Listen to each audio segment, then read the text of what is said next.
우리 말씀 가지고 그와 같은 싸움이라고 하는 제목으로 우리 하나님의 말씀 증거하겠습니다. 성경의 세계와 현실의 세계는 동이 서에서 먼 것 같이 굉장히 멉니다. 성경의 세계가 현실의 세계를 담고 있기는 하지만 성경의 세계는 현실의 세계의 재현이 아니라 현실과는 전혀 다른 세계를 우리에게 제시해 주고 있죠. 제가 저기에 지금 제시해 드린 것처럼 현실 세계는 찌그러진 원 같아요. 하지만 성경의 세계는 완전한 동그란 그런 원이죠. 찌그러진 원, 그리고 완전한 원, 원이라고 하는 본질은 같지만 차원이 다르죠. 차원이 다른 것을 우리가 보실 겁니다. 현실 세계의 원을 보면은 온통 찌그러져 있어서 눈살이 찌푸려지죠. 하지만 이제 성경 세계의 원을 보면 찌그러져 있는 원이 활짝 펴져 있기 때문에, 그래서 온전한 원을 이루고 있기 때문에 우리 마음이 참 좋습니다. 성경의 세계에 발을 들여놓고 사는 그리스도인은 이렇게 두 현실을 삽니다. 두 현실, 현실의 세계와 성경의 세계, 두 현실을 우리는 동시에 살고 있어요. 이렇게 두 현실을 사는 것은 좋은 일일까, 아니면은 참 어려운 일일까, 우리가 고민을 하게 되죠. 때로는 우리가 니고데모처럼 순진하게 질문을 좀 던질 줄 알아야 합니다. 한밤중에 찾아온 니고데모에게 예수님께서 이렇게 말씀을 하시잖아요. 진실로 진실로 너희에게 이르노니, 내게 이르노니 사람이 거듭나지 아니하면 하나님의 나라를 볼 수 없느니라. 여러분들 이 말씀을 잘 알고 계실 거예요. 니고데모는 이때 예수님께서 말씀하신 거듭난다, 다시 태어난다, born again이라 그러죠. 이 말이 무슨 뜻인지 잘 몰랐습니다. 그래서 니고데모가 뭐라고 대답을 하나요? 뭐라고 예수님께 묻나요? 여러분들 다 아시죠? 사람이 늙으면 어떻게 날 수 있사옵니까? 두 번째 모태에 들어갔다가 날 수 있사옵니까? 이렇게 거듭난다는 것이 무엇인지를 잘 몰라서 그것을 정직하게, 그리고 아주 순진하게 하나님께 묻습니다. 참으로 정직한 질문이죠. 모르는 것을 모른다고 하는 정직. 그리고 참으로 지혜로운 질문입니다. 모르는 것을 알게 하는 지혜. 우리가 성경을 읽으면서도 우리에게도 이러한 정직과 지혜가 필요합니다. 모르는 것을 모른다 그러고, 모르는 것을 알기 위해서 하나님께 지혜를 간구하는 것, 이러한 정직과 지혜가 필요하다는 것이죠. 왜냐하면 현실 세계와 성경의 세계를 동시에 살고 있긴 하지만 우리가 너무나 현실 세계에 젖어서 살다 보니까 성경의 세계가 낯설기 때문입니다. 미지의 세계와 같은 성경의 세계에 대한 끊임없는 질문, 그리고 성경의 세계를 이해하도록 이끄시는 하나님의 깊은 은혜가 없다면 우리는 현실에만 파묻혀버리고 성경의 세계를 결코 이해하지 못하게 될 거죠. 자, 우리에게 주어진 성경의 본문, 성경의 세계를 한번 보죠. 성경의 세계는 이런 세계를 이야기하고 있어요. 우리 같이 한번 봉독해 볼까요? 시작. 그리스도를 위하여 너희에게 은혜를 주신 것은 다만 그를 믿을 뿐 아니라 또한 그를 위하여 고난도 받게 하려 하심이라. 너희에게도 그와 같은 싸움이 있으니 너희가 내 안에서 본 바요 이제도 내 안에서 듣는 바니라. 자, 오늘 말씀 요 성경의 세계에서 지금 우리에게 주시는 이 세계를 보면은 무슨 이야기를 하냐면 하나님께서 우리에게 은혜를 주셨다 그래요. 자, 하나님께서 우리에게 은혜를 주셨다. 그래서 우리가 믿을 수 있게 되었다라고 이야기하죠. 우리가 예수 그리스도를 하나님께서 은혜를 주셨기 때문에 믿을 수 있게 되었다. 그래서 우리의 믿음은 하나님의 선물이다라고 이야기를 합니다. 우리가 믿고 싶으면 믿고 안 믿고 싶으면 안 믿는 게 아니라 그리스도에 대해서 우리가 믿음을 가지고 있는 이유는 무엇 때문이다? 하나님께서 우리에게 은혜를 주셨기 때문이다. 그래서 믿음은 뭐예요? 선물인 겁니다. 자, 여기까지는 누구나 이해할 수 있습니다. 그런데 다음 문장이 잘 이해되지 않는다는 거예요. 다음 문장. 자, 다음 문장이 뭐죠? 또한 그를 위하여 고난도 받게 하려 하심이라.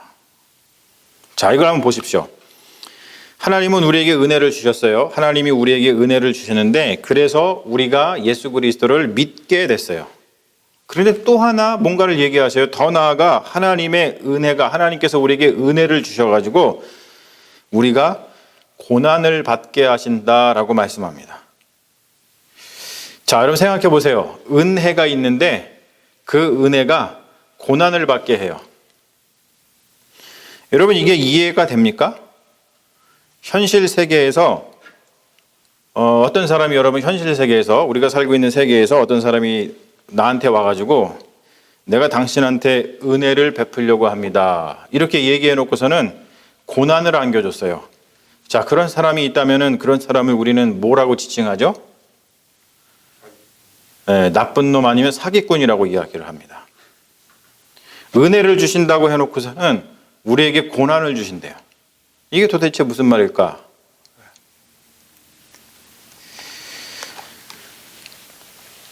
성경 세계에서는, 현실 세계에서는 없는 낯선 말들을 많이 합니다.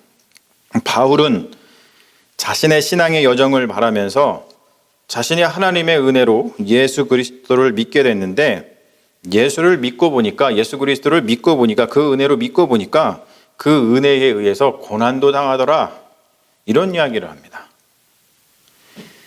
29절에 고난을 당한다라는 말을 30절에서는 그와 같은 싸움이라고 변경해서 이야기를 하고 있어요.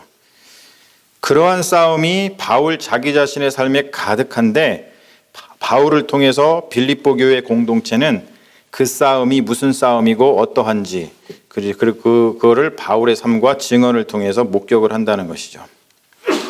그리고 바울이 경험한 고난, 무엇에 대한 싸움은 빌립보 교회의 그리스도인들도 동일하게 경험하고 있다고 이야기를 합니다. 그러므로 여러분, 예수 그리스도를 믿게 만들어주는 하나님의 은혜는 예수 그리스도를 믿게 만들어줄 뿐만 아니라 어떠한 것을 향해서 싸우게 한다는 것입니다. 여러분 이해가 되세요? 하나님께서 우리를 은혜를 주시면 예수를 믿게 할 뿐만이 아니라 무엇인가를 향해서 싸우게 한다는 거예요. 그게 하나님의 은혜라는 것이죠. 자, 무엇에 대한 싸움일까? 이 싸움의 내용은 무엇일까? 우리가 한번 살펴보죠. 자, 우리는 이런 말, 믿으면 구원을 받는다라고 하는 이 대속 구원에 굉장히 익숙합니다. 하나님 예수 그리스도께서 우리를 대신해서 구원하셨다. 대신 죽으시고 우리를 구원해 주셨다. 하나님을 믿으면 구원받는다. 이런 대속 구원에 대해서 굉장히 익숙합니다. 위에서도 우리는 그리스도를 위하여 너희에게 은혜를 주신 것은 다만 그를 믿게 하기 위함이라는 말, 이 말은 굉장히 익숙해합니다. 예수 그리스도를 믿음으로 구원받는다는 말은 우리에게 전혀 낯설지 않아요. 그런데 하나님의 은혜는 고난도 받게 한다, 싸움을 하게 한다라는 말에는 익숙하지 않습니다. 굉장히 낯설어합니다. 고난을 받는다, 싸움을 한다라는 말은 예수 그리스도의 운명에 우리가 참여하게 된다는 말인데, 우리는 이러한 구원을 일으켜서 참여 구원이라고 하는데, 이 참여 구원에 대해서는 굉장히 낯설어 한다는 것이죠. 대속 구원과 참여 구원은 동전의 양면과 같습니다. 그런데 우리는 동전의 한 면만 보는 경향이 있죠. 우리는 대속 구원만 보면서 구원받았다고 만족해하고 감사해합니다. 그렇다 보니까 우리의 삶에는 구원의 감격과 평안은 있는데 바울이 말하고 있는 고난과 싸움이 없을 때가 있어요. 자, 우리가 요한복음의 기록 중에서 예수께서 잡히시기 전에 기도하신 일에 대하여 요한복음의 기록을 우리가 잘 알고 있죠. 예수님은 잡히시기 전에 요한복음에 의하면 기도를 하셨어요. 요한복음의 기도는 우리가 다른 복음서에서 목격하고 있는 소위 겟세마네 기도가 아닙니다. 요한복음에서는 겟세마네 기도 사건이 기록되어 있지 않아요. 요한복음은 다른 세 복음서와는 달리 아주 독특하게 예수의 마지막 사건들을 기록하고 있는데, 다른 세 개의 복음서에서는 마지막 만찬, 최후의 만찬이라 그러죠. 최후의 만찬을 기록을 하고 있는데, 요한복음에서는 그 대신에 제자들의 발을 씻으시는 예수님의 행동을 기록을 하고 있습니다. 그리고 그 다음에 아주 긴 기도문이 실려 있어요. 여러분들이 아마 요한복음을 보신 분들은 잘 아실 건데, 거기 보면은 그 기도의 핵심, 아주 긴 기도문인데 그 기도의 핵심은 21절과 22절이 담고 있습니다. 자, 이러한 기도예요. 이게 핵심입니다. 예수님께서 이제 십자가에 달려 돌아가시기 전에 했던 기도신데, 이게 이 기도의 핵심, 굉장히 긴 기도인데 이거가 그 기도의 핵심입니다. 핵심. 자, 우리 같이 한번 이 기도의 핵심을 같이 기도해 볼까요? 시작. 아버지여, 아버지께서 내가 아버지 안에 있는 것 같이 그들도 다 하나가 되어 우리 안에 있게 하사 세상으로 아버지께서 나를 보내신 것을 믿게 하옵소서. 내게 주신 영광을 내가 그들에게 주었사오니 이는 우리가 하나 된 것 같이 그들로 하나 되게 하려 하심이니이다. 이게 예수님의 기도의 핵심입니다. 예수님이 십자가에 달려 돌아가시기 전에 하신 기도의 핵심입니다. 자, 이 기도를 보면 무슨 얘기를 하고 계시냐면, 예수님은 당신이 하나님 아버지와 하나인 것처럼 우리도 하나가 되어 아버지께서 아들에게 주신 영광을 받기 바라고 있다는 거예요. 자, 이것은 우리가 니고데모처럼 진지하게 질문해야 하는 지점입니다. 하나가 된다는 것은 무엇일까? 어떻게 하나가 될 수 있을까? 니고데모식으로 질문을 해보면 이런 질문인 것이죠. 넘겨봐 주세요. 자, 이런 질문이 니고데모에 의하면 이런 질문일 수 있는 거예요. 우리가 각자 다 몸을 가지고 있는데 우리가 어떻게 하나가 될 수 있습니까? 엄마 모태로 들어가서 ham 쌍둥이로 다시 태어나야 하는 겁니까? 현실 세계에 사는 우리는 성경의 세계에서 말하고 있는 바로 이 하나됨에 대해서 잘 모른다는 거예요. 그러니까 다른 말로 해가지고 요한복음은 구원이라고 하는 것을 무엇으로 설명하고 있냐면 하나됨으로 설명하고 있습니다. 요한복음은 하나 되는 것이 구원이다. 아버지와 아들이 하나 되듯이, 그러니까 하나님 아버지와 예수 그리스도 아들이 하나 되듯이 우리가 서로 하나가 되고, 그리고 우리가 그리스도와 하나가 되는 상태, 그 상태를 구원이라고 이야기를 하고 있습니다. 요한복음은. 그런데 여러분, 질문을 하게 되죠. 굉장히 힘든, 이해하기가 쉽지가 않아요. 우리가 각자의 몸을 가지고 있고 각자마다 다 자기의 생각이 다른 우리가 어떻게 하나가 될 수 있을까? 자, 우리는 이 어려운 질문을 예수 그리스도의 성육신 사건을 통해서 깨우칠 수 있다는 겁니다. 하나 된다는 것은 무엇일까의 질문과 예수 그리스도의 성육신의 지혜가 합해지면 우리에게 깨달음이 오고 새로운 세상이 열리게 되는 거예요. 자, 성육신을 우리가 좀 더 잘 이해할 수 있는 말로 옮기면 바로 이 말입니다. 뭐예요? 참여입니다. 우리는 성육신을 인카네이션이라고 이야기를 하죠. 그런데 이거를 좀 더 우리가 알아듣기 쉬운 말로다가 번역을 해보면 참여, participation이라고 이야기를 합니다. 예수 그리스도의 성육신 사건은 하나님인 예수 그리스도가, 하나님의 아들인 예수 그리스도가 인간의 삶에 뭐 한 겁니까? 참여한 겁니다. 참여. 우리는 이 참여라고 하는 말을 마음에 잘 품을 필요가 있습니다. 바로 이 참여를 통해서 하나됨을 이루는 것이기 때문입니다. 이것은 곧 구원을 이루는데 이 구원을 참여 구원이다라고 이야기를 한다는 것이죠. 자, 참여라고 하는 것은 나 아닌 다른 존재와 하나가 되는 통로입니다. 자, 예를 들어보죠. 우리가 지금 예배를 드리고 있어요. 그런데 이 예배에 지금 여러분들 뭐 하고 계세요? 지금 참여하고 계신 거예요. 참여. 그래서 우리는 예배에 참여하는 행위를 통해서 하나가 됩니다.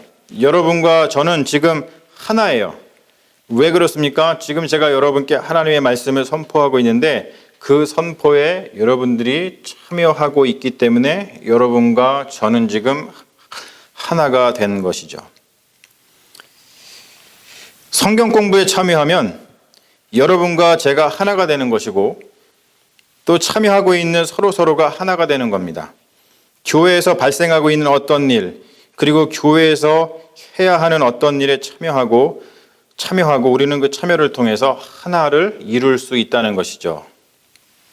자, 생각해 보세요. 참여라고 하는 것은 이렇게 중요한데 우리는 이 참여의 가치를 너무도 잃고 산다는 거예요. 왜냐하면 우리는 대속 구원에는 익숙하지만 참여 구원은 잘 모르기 때문에 그렇습니다.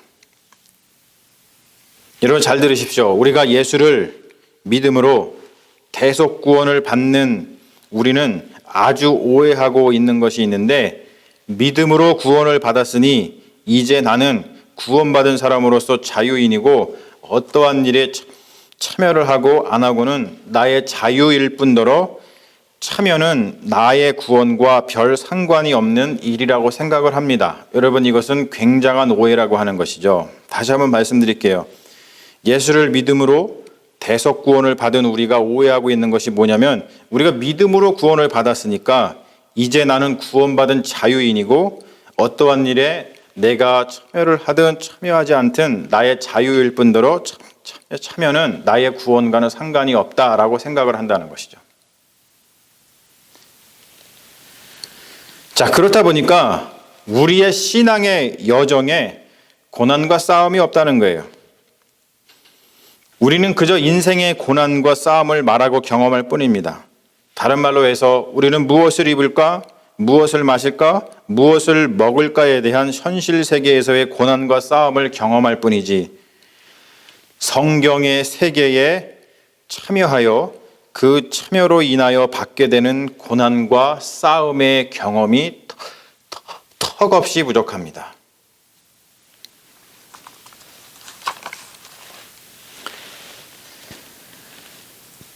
우리가 말씀에 참여해서 성경의 세계에 참여하여 받게 되는 고난과 하나 되게 하게 되는 싸움은 무엇일까? 우리가 말씀에 참여하여서 성경의 세계에 참여하여서 받게 되는 고난과 우리가 하게 되는 그런 싸움은 무엇일까? 바울은 이런 얘기를 하죠. 오늘 말씀 보면 2장 1절에 이렇게 얘기합니다. 그러므로 그리스도 안에 무슨 권면이나 사랑의 무슨 위로나 성령의 무슨 교제나 긍휼이나 자비가 있거든. 이 진수는 뭐냐면 하나님의 은혜로 예수를 믿게 되면 얻게 되는 대속구원에 대해서 이야기를 합니다. 우리가 예수를 믿으면 어떠한 사랑의 위로도 받고 성령의 교제도 생기고 긍휼과 자비로운 마음도 생기고 그렇습니다. 하나님의 은혜는 예수 그리스도를 믿게 할 뿐만이 아니라 우리를 고난과 싸움으로 인도한다고 이야기를 하고 있는데 왜냐하면 구원은 참여이기 때문에 그렇습니다. 하나됨이기 때문에 그렇습니다. 바울이 말하고 있는 참여로 인하여서 우리가 받게 되는 고난, 우리가 하게 되는 싸움이 무엇인가를 바울이 이야기하고 있죠. 여러분 오늘 말씀을 보세요. 바울이 너희들이 하나님의 은혜를 받게 되면 예수를 믿을 뿐더러 뭔가 싸움을 하게 되어 있는데 그 싸움은 무엇인가? 마귀랑 싸우는 거다 이런 얘기를 하지 않습니다. 자, 무슨 얘기를 하죠? 바로 이런 것이죠. 마음을 같이 하여 같은 사랑을 가지고 뜻을 합하여 한 마음을 품는 것. 여러분, 이거 자체가 우리에게 얼마나 챌린지입니까? 마음을 같이 해요, 우리가? 같은 사랑을 가집니까? 뜻을 합하여 한 마음을 품습니까? 이게 됩니까? 이게 잘 안 되죠. 우리가 얼마나 분열되어 있습니까? 우리가 얼마나 서로 사랑하지 못합니까? 현실 세계에서 경험하는 것은 분열과 미움이지 지금 성경 세계에서 이야기하고 있는 같은 마음, 같은 뜻, 같은 사랑, 한 마음 이런 것은 우리가 현실 세계에서 경험을 하지 못합니다. 또 바울이 이렇게 이야기를 하죠. 아무 일에든지 다툼이나 허영으로 하지 말고 오직 겸손한 마음으로 각자 자기보다 남을 낮게 여기고. 여러분 이게 됩니까? 현실 세계에서 우리는 얼마나 다툼과 허영으로 일을 합니까? 우리가 얼마나 남을 우습게 여깁니까? You better than me 그렇게 이야기하는 사람이 있습니까? I better than you 라고 이야기를 하죠. 어떻게 해서든 상대방을 깎아내려서 자기 발 아래 굴복시키려고 하는 것이 이 세상의 현실입니다. 또 바울이 이런 이야기를 합니다. 각각 자기 일을 돌볼 뿐더러 또한 각각 다른 사람들의 일을 돌보아 나의 기쁨을 충만하게 하라. 여러분 이게 됩니까? 우리가 우리 자신의 일은 얼마나 살뜰하게 챙깁니까? 그러나 다른 사람들의 일에는 얼마나 무관심합니까?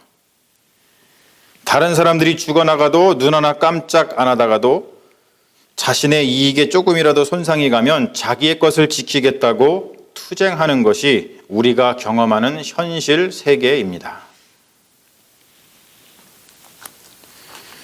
성경의 세계는 현실 세계에서는 찾아보기 힘든 세상을 말하고 있어요. 그래서 사람들은 예수 믿고 구원받는다라고 하는 대속 구원까지에는 동의하고 감사하지만 현실 세계에는 없는 세상을 보여주시면서 현실 세계에서 성경의 세계를 구현해 보라고, 현실 세계에서 성경의 세계를 살아보라고 부르시는 참여 구원은 못 들은 척, 못 본 척 합니다.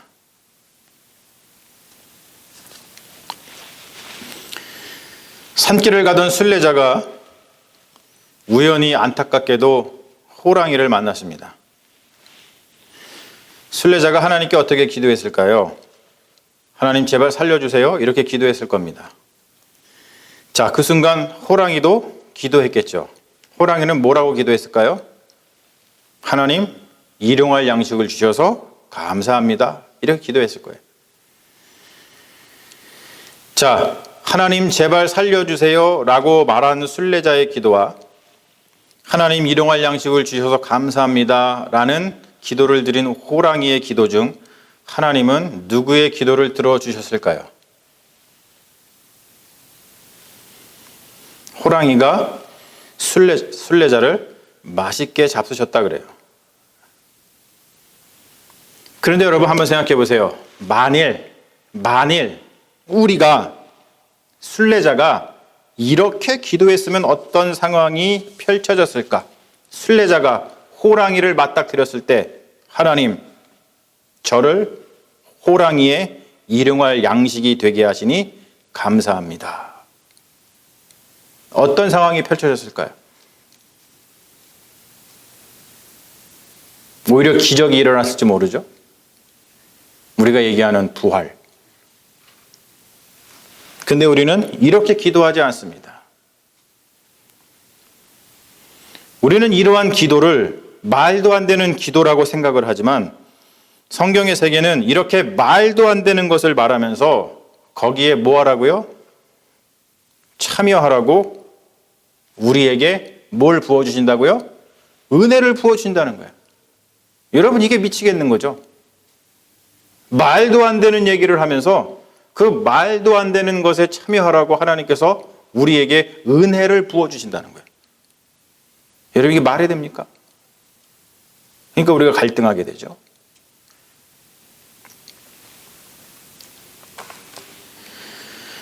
이 말도 안 되는 얘기를 오늘 하고 있는데 한번 보십시오. 이 말씀 같이 한번 읽어볼까요? 얼마나 말이 안 되는 얘기인지. 시작. 너희 안에 이 마음을 품으라. 곧 그리스도 예수의 마음이니 그는 근본 하나님의 본체시나 하나님과 동등됨을 취할 것으로 여기지 아니하시고 오히려 자기를 비워 종의 형체를 가지사 사람들과 같이 되셨고 사람의 모양으로 나타나사 자기를 낮추시고 죽기까지 복종하셨으니 곧 십자가에 죽으심이라.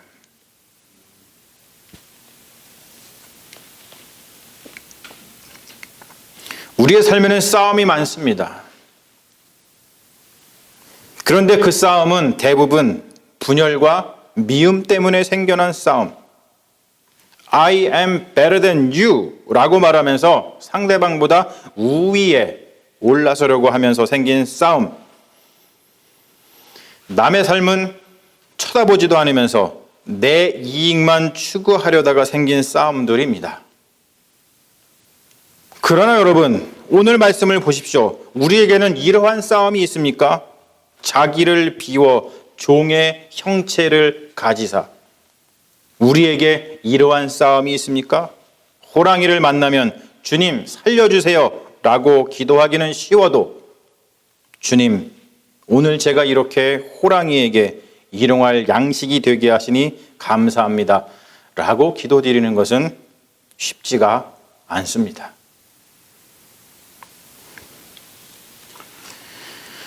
그러나 오늘 말씀을 보면 자기를 비워 종의 형체를 가지고 십자가에 달려 죽으신 예수 그리스도께서는 우리더러 자신의 삶에 참여하라고 우리를 부르시고 그것을 참여를 잘하게끔 우리에게 뭘 부어주신다고요? 은혜를 부어주신다고요. 이게 미치겠는 거예요. 그냥 부르신 게 아니라 은혜를 부어주시면서 부르시는데 이게 미치겠는 거예요.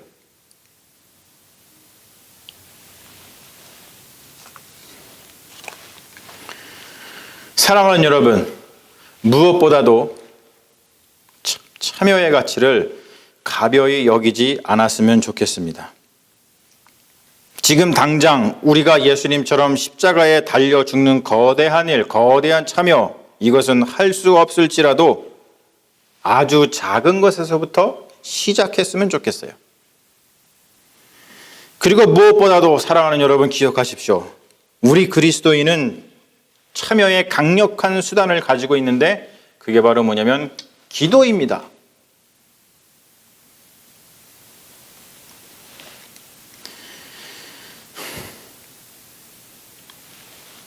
제가 어렸을 때 아버지께서 식사 시간에 기도하실 때 늘 이렇게 기도하셨습니다.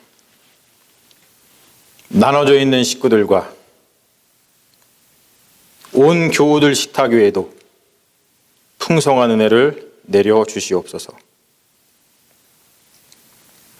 그래서 저도 식사 기도할 때마다 동일하게 기도를 합니다. 왜요? 이 기도를 통해서 나는 지금 나눠져 있는 식구들의 식탁에 그리고 지금 내 앞에 있지는 않지만 온 교우들의 식탁에 내가 뭐하고 있다고요? 참여하고 있다는 것을 믿기 때문입니다.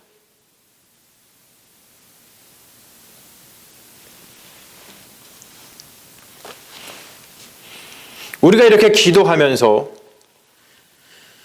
그리고 참여할 수 있는 것들을 하나씩 늘려가고 그리고 그 참여의 깊이를 깊게 하면서 더 깊게 하면서 우리가 참여한다면 우리는 대속 구원뿐만이 아니고 참여 구원을 이루어서 바로 이것 여러분 봐주십시오. 하나 넘겨봐 주세요. 바로 이것 대속 구원 플러스 참여 구원을 이루는데 이것이 무슨 구원이라고요? 온전한 구원을 이루게 될 줄로 믿습니다. 현실 세계에서의 싸움이 아니라 성경의 세계, 하나님 나라에서 벌어지는 일에 우리가 참여하여서 그래서 하게 되는 싸움, 그 싸움이 많아지는 현실 세계에서의 싸움이 많아지는 것이 아니라 하나님 나라 성경의 세계에 참여하게 되어서 하게 되는 그 싸움이 많아지는 그런 복된 하늘나라의 백성이 되시기를 주님의 이름으로 축원합니다. 우리 같이 이 찬양 부르면서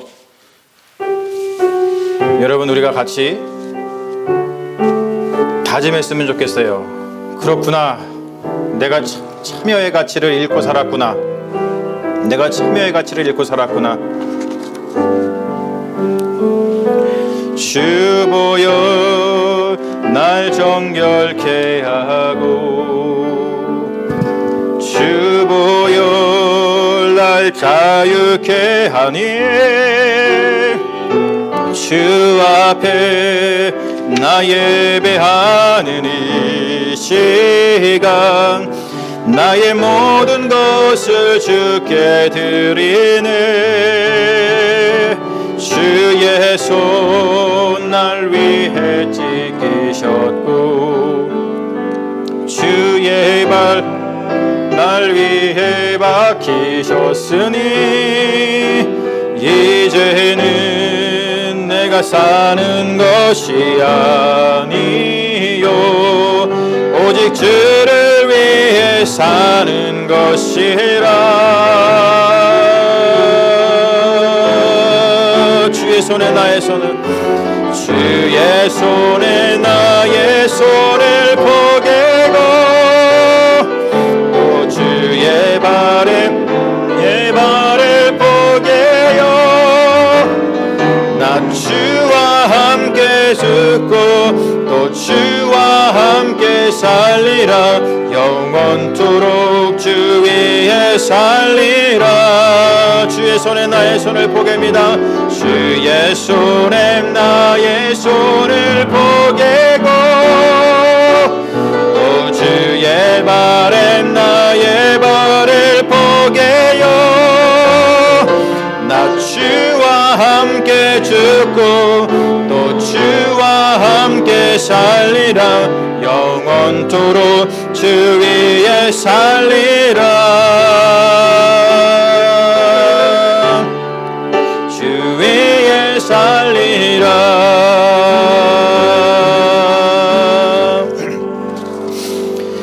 주님, 우리는 지금 무슨 싸움을 하고 있습니까?